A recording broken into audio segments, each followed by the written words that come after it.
esteemed friends. Happy Tuesday. I'm here with Willie and Amos.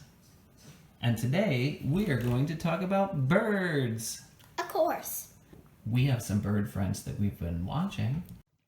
Last week our baby birds were small, pink, and had no feathers. They were only about the size of a quarter. Look at how much they've changed in 8 days. Look at them this week. They're much bigger, they're able to move around, and they have feathers. They're starting to look like grown-up birds. The mother and father robin spend all day long looking for food around the yard and bringing it to their babies. Amos, What? why do birds need to fly? Because to get away from predators, and get worms, and sometimes birds will certainly spot. That's right. Birds need to fly so that they can get away from predators, so that they don't get attacked, and so that they can get food for themselves and their babies. But also just to get around. It's a good way to get around. They're very fast. Amos, can you tell me what this is? Wood. That's correct. And Willie, can you tell me what this is? Bread. Bread is correct. Let's look at the wood. It's solid, has no holes, but the bread is full of holes, tiny holes on the inside that you can't even see from the outside. Willie, could you pick these two up and tell me which is heavier? Definitely the wood. The wood is heavier and the bread is lighter. The wood is like our bones, mammal bones that are solid and strong, but the bread is like bird bones that are full of holes. They're fragile, but they're much lighter so that the birds can fly. Can I have the book for a second? I can't even break one. I drop it. No, it's sturdy enough for a bird to fly. Of course. What do we have here? Feathers. Feathers? What are feathers for? They are for birds. They sure are. Their special shape help birds to fly. They protect birds. Some of them help birds camouflage. Yeah. But others help birds to be very visible. Amos, could you tell me something that's the same about your feather and Willie's feather? Well, they both have these parts.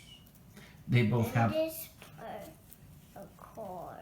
Yeah, they both have a stiff part going up the middle like a stick or a stem, and they both have hairs on the side. Of course, but the colors are different. The colors are very different. And the size is different. The size is very different. The shape is similar, but not exactly the same. Amos, could you hold yours right next to Willie's?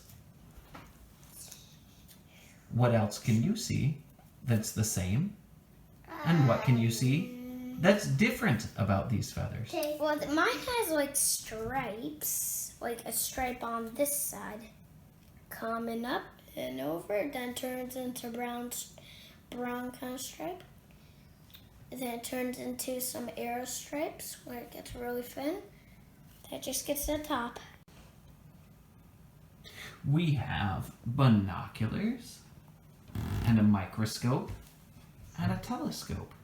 Amos, which one of these tools is the best for watching birds? That's right, binoculars are great for watching birds in the yard or in a field or in the sky. A microscope is good for looking at teeny tiny things, smaller than bugs, that you can put on this little table. And a telescope is for looking at things that are very far away, like the moon. But binoculars are perfect for watching birds. We're going to play a game of Name That Bird. I'm going to give you some clues about a bird, and I want you to tell me what bird I'm thinking of. This bird comes out late at night to look for mice. Sometimes he might live in a barn, and he says, "Ooh." An owl. Owl. Owl is correct. Okay, next challenge. I'm thinking of a bird that doesn't fly. He has a black body and a white belly. They only live in the southern hemisphere. They love to eat fish. Oh, I think I know penguin. A penguin! Nice work. Are you ready for the next one? Yeah. Okay. I'm thinking of a bird with a beautiful blue and green body. Its tail is the most impressive part. When it shows its tail looks like a giant crown, like the best decoration ever. It's so colorful. They have them at the zoo. Some people keep them on farms. Peacock! A peacock is correct. Okay, next bird. I'm thinking of a bird that has a reddish-orangish belly and a back that's gray or black. They live around here. And their eggs are bright blue. It's Robin! Robin! Both boys are correct. Good one. I'm thinking of a bird that is bright red, but not all of them are bright red, just the males. The females are brownish green, and this bird loves to come to bird feeders. Its name starts with the letter C, and they live around here. What is it? A cardinal! Good one. Okay, next bird. I'm thinking of a bird that is extremely colorful. It lives in tropical areas. It makes a great pet. People can even teach it how to talk. And it's famous for sitting on the shoulder of a pirate. It is a parrot. Parrots! Our judges also would have accepted macaw.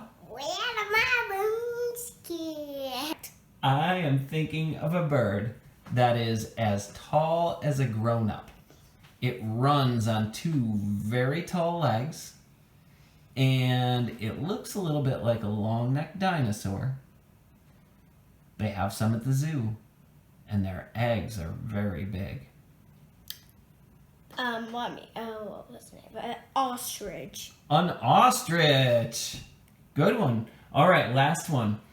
I'm thinking of a bird that is pink, and it eats shrimp. It has long legs. It stands in the ocean. I already know what it is. It's a flamingo. Flamingo? Okay, are you ready for a bonus question? Yeah!